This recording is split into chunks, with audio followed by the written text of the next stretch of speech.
Assalamualaikum warahmatullahi wabarakatuh. Kembali lagi di channel YouTube RNI Heavy Equipment.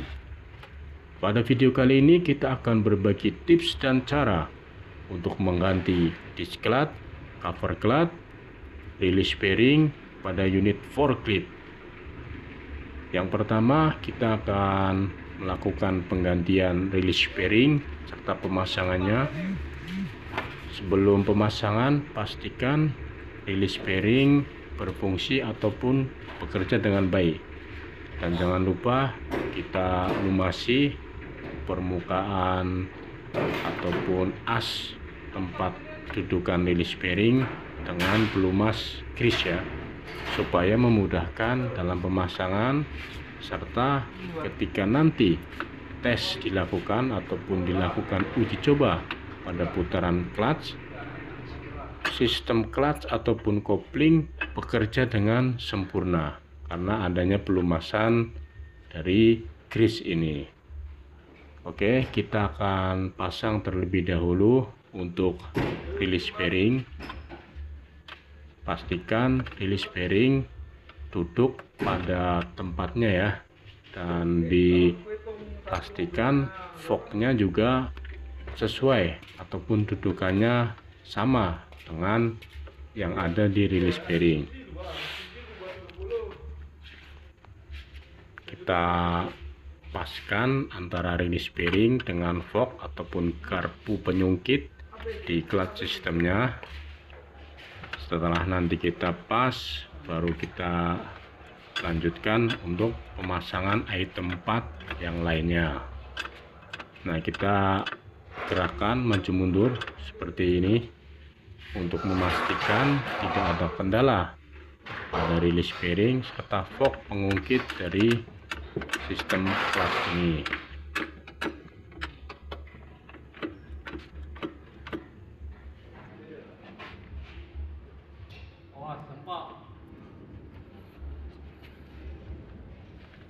Langkah selanjutnya kita akan melakukan pemasangan cover clutch dan disk clutch.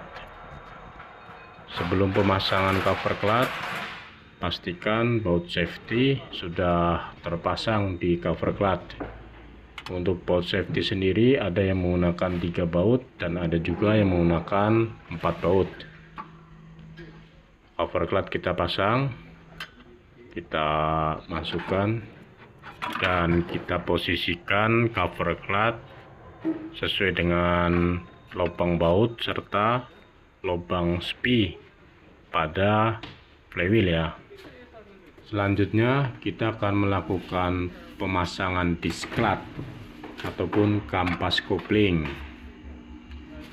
Hal yang perlu diperhatikan dalam pemasangan kampas kopling, pastikan untuk bagian yang rata menghadap ke arah flywheel dan bagian yang cembung menghadap ke arah cover clutch. Dan untuk alat bantu yang digunakan pada saat pemasangan disk clutch, kita bisa gunakan kawat ataupun bisa juga kita gunakan tali untuk memudahkan ketika kita akan menyetel ataupun mengepaskan ya, mencari lubang antara input shaft transmisi dengan suri ataupun gigi-gigi yang ada di disk clutch, karena harus masuk ya, untuk input shaft transmisi harus masuk ke suri ataupun gigi yang ada di disk clutch. Kita pastikan suri dan input shaft transmisi masuk dan terpasang secara baik. Selanjutnya, dorong input shaft transmisi ke arah flywheel sampai dengan batas yang sudah kita tandai ya. Biasanya kalau yang sudah biasa langsung tahu untuk tandanya ya. Jadi ketika input shaft transmisi sudah full, kita keluarkan sudah full, Nanti di bagian akhir ataupun di bagian ujung dari input shaft transmisi ada dua coakan yang menandakan input shaft transmisi ini sudah sampai di batas akhir ataupun sudah sampai di bearing yang ada di flywheel. Jadi ada dua coakan yang bisa kita lihat pada input shaft transmisi, dan coakan terakhir adalah tempat untuk lock spring dari input shaft transmisi. Jangan lupa dipasang.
Input shaft transmisi sudah terpasang dan sudah sampai di batas untuk lock springnya.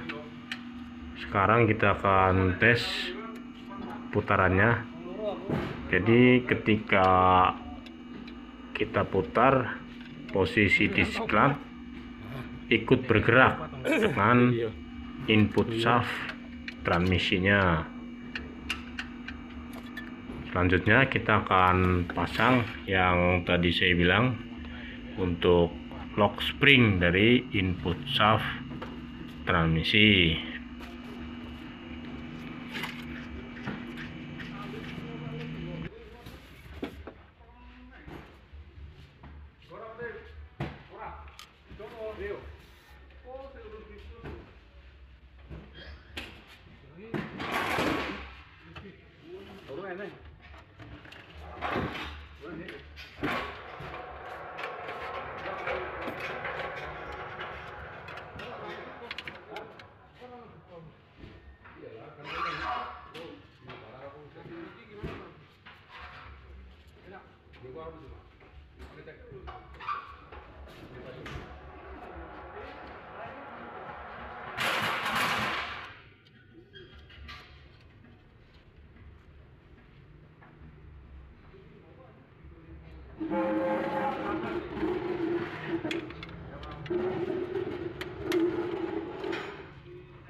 Langkah selanjutnya kita akan memasang cover cloth dan mengencangkan baut pengikat cover cloth yang ada di flywheel.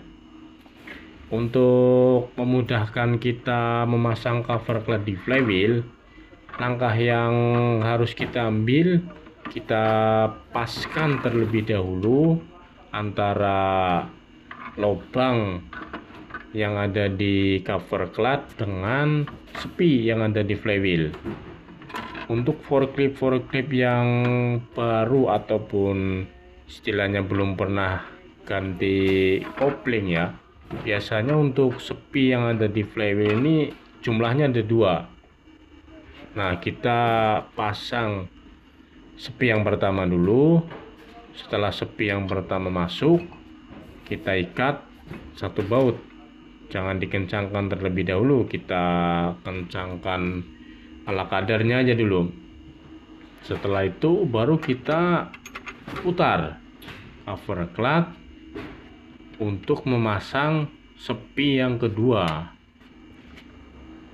Nah, posisi sepi ini biasanya atas dan bawah.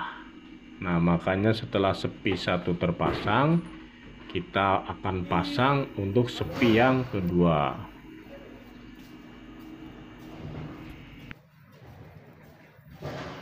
Untuk langkah berikutnya ataupun langkah yang terakhir ya dari proses pemasangan cover cloth, disc cloth, dan rilis bearing ini, langkah yang terakhir yaitu mengencangkan baut pengikat antara cover cloth dan flywheel yang berjumlah 6. Nah, untuk pengencangan ini tidak perlu kencang-kencang ya, karena bautnya baut kecil ya, kira-kira sudah kencang sudah. Nah, nanti untuk langkah selanjutnya bisa